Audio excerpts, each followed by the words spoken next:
Poetry. It's been a while since you've seen me. Well, yeah, it probably hasn't actually. You probably watch the videos all the time because I'm that good at poetry. But I thought I've got a script, so I thought I'd read you a few things. If you want to watch it, watch it. If you don't, don't. I don't care because I think it's fun. It's good practice for when I finally get that headline. Hint, hint. Anyway, promised the new world. When I turned 30, I was promised a new world. My life would improve, my heart would heal, but the raw end of the deal was more excessive worry. I'd find the world hurrying by and time more fleeting. Meetings of the mind was more internet based, and I'd watch on the sidelines as my friends evolved. I dreamed of ideas that were only experimental, and the influence of my flow would slowly erode away. Like the sands of time I ran from, motivation was always a little hard to come by. When I smiled from the sidelines and praised them, it became a running joke. I was a scapegoat or something more generational, more lost than I ever was before. But the new world came and I unpeeled my old skin, stepped back from social, tried to love and love and love. But I gave up on that. Because though this new world came, I was still perhaps lost. So this is goodbye or hello or something. But I'm coming back. Mark my words. I suppose that's a welcome poem, really. That says that this is what we're going to do for the rest of the video. Read some poetry. We've got some humour, some darkness. Lots of darkness, because that is my poetry style. And this is my mediocre comeback. I say mediocre because I'm not really that famous. I never wanted to be famous from poetry. But rambling away, it's fun. So the next poem's called Do you Think the Devil Inside Me Cares? And it's totally different. You ready? I'm ready. Do you think the devil inside me cares? Its clawed hands are there to be held. Its burning skin to be soothed by your kisses. Oh shit. That's not part of the poem. But I'm keeping that in. Because that's fun. Let me start again. Do you think the devil inside me cares? Its clawed hands are there to be held. Its burning skin to be soothed by your kisses. You do it a disservice. No, I'm not a cuddly toy, nor a trinket that sits on your mantle. I am wrath, I am envy, tinged with vanity. Do you think the devil inside me cares? Its flesh ripping teeth quote some empathy. Its scarred face handsome. You do it a disservice. I am not deep or cute. I am evil, worthy of no one other than my kin. And I shall step upon all who stand in my path. I am greed, I am disloyal. Do you think the devil inside me cares? That you whimper on sheets, stained with entrails. I am not your friend. Or your salvation. I am a god. I am a hero. No, not to you, to this host.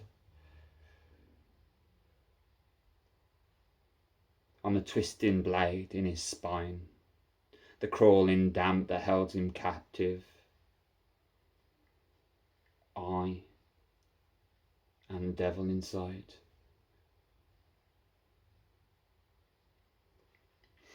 I'd like to, I haven't put a break in that poem, so I haven't put a wordy bit, so this is all improvised, and it's been improvised about 15 times, so is it planned, improvised? I don't know, I've said different things over 15 times.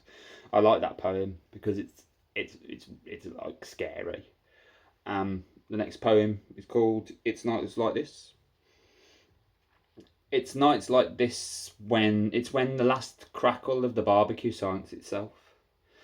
The cars on the road unmoving till morning, and the warmth of summer becomes cooler, and you silently walk It's the hum of humanity lay in repose, and you are left with your thoughts, the lonely things that pick at your flaws. This night, 1,000 years ago, you had it all. Now you're there in the wee hours alone. It's kind of peaceful. It's kind of what you're used to. Those thoughts of love lost to time, the hand you once held, the bittersweet epitaphs in the tapestry of you. It's a blade running down your arm in its agonising ecstasy, leaving its crimson path on the lifeline you lost some time ago. It's her, it's them, pulling at your heart, tightening the noose that hangs around your neck, every love, every failure. It's nights like these that make you think.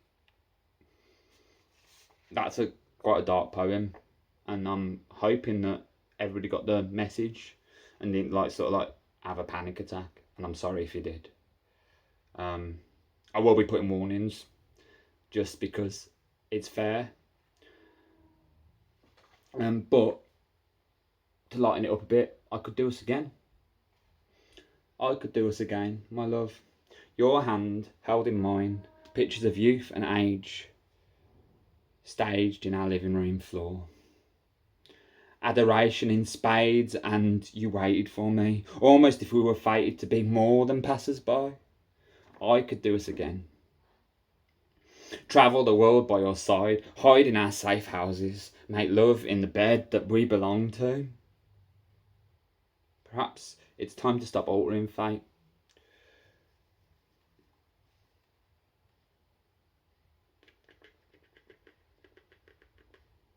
As we drive, our perfection becomes the elephant in the room. I could do us again under starlit sky. Tears in my eyes of joy, kisses that belong on our sacred lips, hands that fit like perfect jigsaw pieces. But would it be too perfect? I'd look for flaws and warnings that this time will not be a grand design, but another failure or hasty sex. A heartbreak I could not recover from. You asked me to trust you and I obliged, but those worries and ties bind.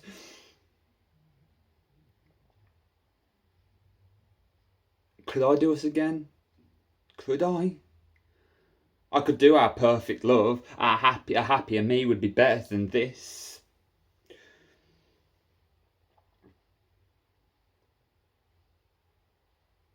But would the world cast its eyes as we resume the time we paused? Would we travel to magnolia trees and frolic in the wood that we dream of? Would our giant oaks grow? Would it be like before? Greatness stifled before it was born? I could do us again. And this is what I fear, because my love, I don't want to disappoint you. If I can't get there,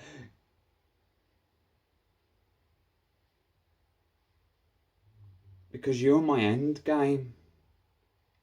You're my love hidden in ivy. The last love I ever want. I could do us again. Could you? I like that poem. Another love poem, but it's a rude love poem. And then a third love poem because I'm a soppy idiot. Would you allow this? I want to grip your perfectly formed hair as we kiss roughly, as our hearts stutter on the skipped beats and our feet find clouds where the floor ought to be. Hover gently as my jeans tighten. My eyes dilate with passionate glances, half closed as if drugged by your kiss. Would you allow this? I want you to swoon as my busy hands find spots touched in butterfly softness. Hear your gasps and moans for more as I kiss you tenderly down your clavicle. Pass your pert nipples as your lips quiver between teeth and desire takes form. As I reach your wanting and my tongue tastes you, I want you to worship me like a god. take my head and hold it in place till your arched back and clawed fingers release its orgasm? Would you allow this? I want you to hold my claw at my back as I tease you till my moans become more of a bass line to our melody. Would you allow this? Always. It was those words that stuck in my throat, caught my breath as at last someone meant it. Fractured love flew through time, something no existence would conquer. And she said it, without promoting its importance, just nonchalantly cast to the screen. Always, I dream of you, always. My heart stopped instantly. The moths that lay in my stomach shed their dirty clothes, transformed into butterflies that I thought bitterness had killed. Or I say something more, or was always just enough. The next poem's dark. I'd like to say that I don't want to be this way, and they are only poetry, but they're imagined, and I don't want people to get upset. So the next poems I'm going to read quite quickly, or not quickly, but if you want to skip them, I'll tell you at the end where to skip to. Well, no, because that's not going to work, is it? I'll tell you in the description where to skip to. That makes more sense. The monster under the skin. I hide the darkest of me, the bits of hate the world needs not see, the envy of friendship, the reality that all this shit, and yes, I mean this, is the way I deal with it. It can't be murder if it's poetry. If my dark thoughts have an outlet, I won't regret facts. I didn't, I shouldn't, I can't. Because it's a safe place of wordy art. I could metaphor the fuck out of my dark parts. And though it's all sunshine and roses, my face will cut you down. My thoughts would rip you apart, and I will stand and laugh. I will write your poetic epitaph and convince myself it's all good as I slit the night, slit your throat, and spray your crimson on my skinny jeans. I will tell you tales of romance as your headless corpse lays in death's dance and your mouth can scream no more. I won't stop until I bathe in your blood. Catching the drops of an arty frame and weeping as the madness recedes back to monochromatic dreams. Yeah, I will be charming. I will give you a disarming smile as I hold your gaze as the last lights of life fade, and you will be clean and saved in the aging pages of a notebook. And when it gets too much, I will meet the same fate as you as the night turns to twilight blue, because romantically I've always wanted to die at sunrise. This one's a bit darker, and I am performing the shit out of it. So, dark memories. It was at night the cacophony of voices were the loudest. Scratching inside my head, whispers of "let us out" filled the silence. Most of the night I drowned them in drink. A bottle of wine was my normal mind bleach. But tonight I had lost all will. Lost to their drone, my mind became crowded. A victim, master, a victim. The house in my head was often windy, white noise filling its corridors, but tonight it was like my door were closed. I only heard their clawing tapping at my temple. Free us, they won't be missed. Look at their slothful existence, look at their greedy faces. Usually vodka was needed to hush them now, but too far gone I had become. The night slipped on, slinking by like a snake. Bitter thoughts. Weak, petulant sea full of sinful thoughts, nothing like you. No, you're pure. Poke their eyes out, let them scream, curdle the blood of passers-by. You have the knowledge. Gluttonous flesh puddles, mongrels. You are pure. Wipe the scourge of the planet. I held them in with gripped hands. Fingernails placed their bloody half-moons on my palm. Do it you don't. Worthless scum. Fragmented simpleton. Waste of oxygen. Flesh puppet. Take them now or die. You prick. Drugs were always a last-ditch attempt to quell their bloodthirsty voice. So briskly I walked, ignoring the woven sentiment. Tears formed in the struggle, but tonight they won. do it. Take their eyes, slip off their fleshy pyjamas and let their impure blood spill on the streets with a dog shit and rat droppings and semen-filled jellyfish. Let the corpses rot where hussies lay on their back. And take it, do it, do it, do it, smirking now, indulgent in my madness. I do as they ask, poor them. I'd wait for you, but then again, what's another to the score?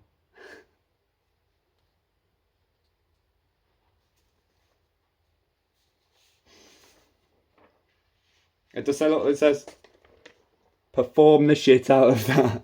And I did, hopefully. But you hid it, or I hid all the madness into my face because I do pull funny faces. They are dark poems, and I do apologise if you listen to them and they triggered you. I'm sorry.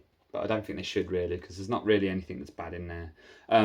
So on a lighter note, on a lighter note, how about, when does wanking become a hobby?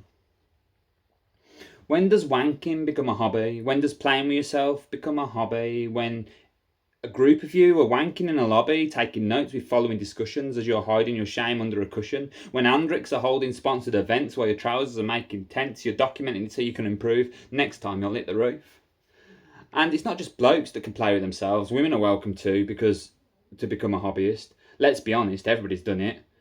Flicked their clit, tickled their bean, choked the chicken, gave the old chap a clean. But when does it become a hobby? I suppose it's when you have to pay. Or you just do it for fun because you get sex anyway. But don't get addicted, I must admit, because my friend says Wankers Anonymous is shit. I know, like, fucking hell, I followed that fucking dark poem with a wanking poem. Fun. I've said worse. I've writ worse. What are you going to do about it? Nothing. Nothing at all. But back to normality. Letters in a book. I wanted to leave you a letter in a book. Words from the grave of our great hurrah. Pretty soliloquy on the last time we kissed. How it felt like it was final. Like every breath we took was the rattle of a macabre outcome.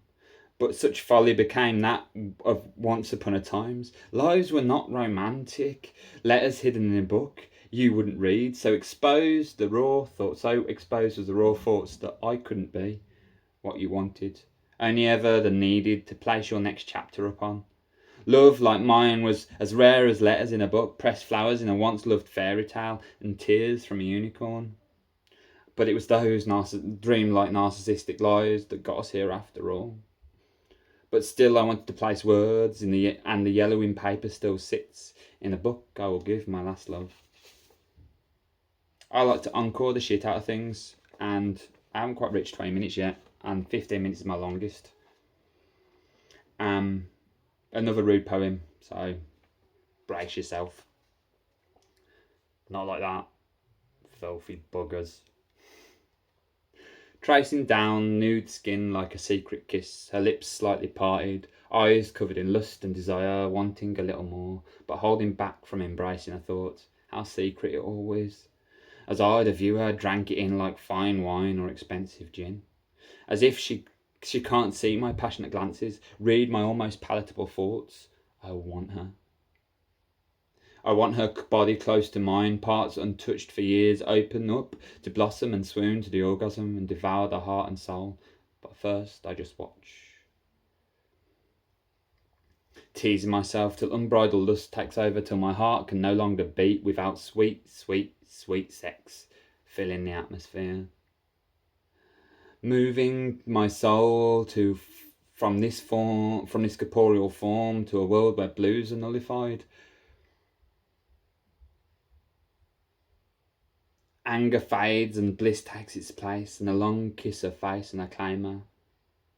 Both wanted by both claim her as she wanted. But still I watch mystified by the movement of the sponge, caught in the bubbles of the lather, waiting till one day she'll say, "Will I come in?" I have only got 2 more poems left. So literally 2 more poems. If you've stuck with me this long, you can stick with me 2 more poems more. And this poem is called, I haven't got a title for it. I like it though. It's not called I haven't got a title for it because that's ridiculous. But anyway, let's get on with it. Poetry. God, what a geek. Too much importance is put in the context of what sex you choose or are blessed with. Too many rules to digest. Problems are no longer domestic. There must be some political point you're making. We people who watch from the sidelines, your lines, and pour them for more, why do you have to be so insensitive? With your rhetoric, what when the point of the narrative was all about vanity? And the mucky side of humanity that promotes some popularity, okay, perhaps my attempt at trying to word this world we live in was filled with absurdity. Mr. Man in his 30s shouldn't comment without the equality that we naturally should have. Women or men, social media is bad, is all I was trying to convey. But perhaps I should have done it a better way, added a little humour or something.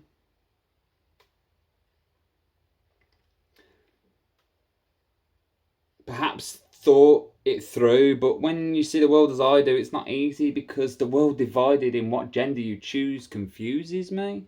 Because we're all human. I shouldn't be chastised for calling out either sexes as this is where the big guy flexes and the attraction of sex sells more things. But both sexes do them. People got addicted to scrolling. Social events are now viewed by the devices they're holding. Chats become unseen things, and comment section is a troll's dream. But on my screen, I can see only vanity, and I'm aware of the hypocrisy because my face people see it's something that used to be irony. Now, like you, it's a part of me. I like how it's gone blue. It's my backing screen for my TV. It made me blue, and I like it because it makes me look all mysterious. Imagine this at night time. Me, blue light, be like, oh, fucking hell, that's scary. But anyway, last poem, promise. I'll leave you with this poem about why I had to take a break from poetry, because sometimes I do have to take a break from poetry because it gets too much. And it's hard. As I said, it's really important to me. It's something that I'm really good at, or not even really good at. It's something I really try to be good at. Lost in the silver hate.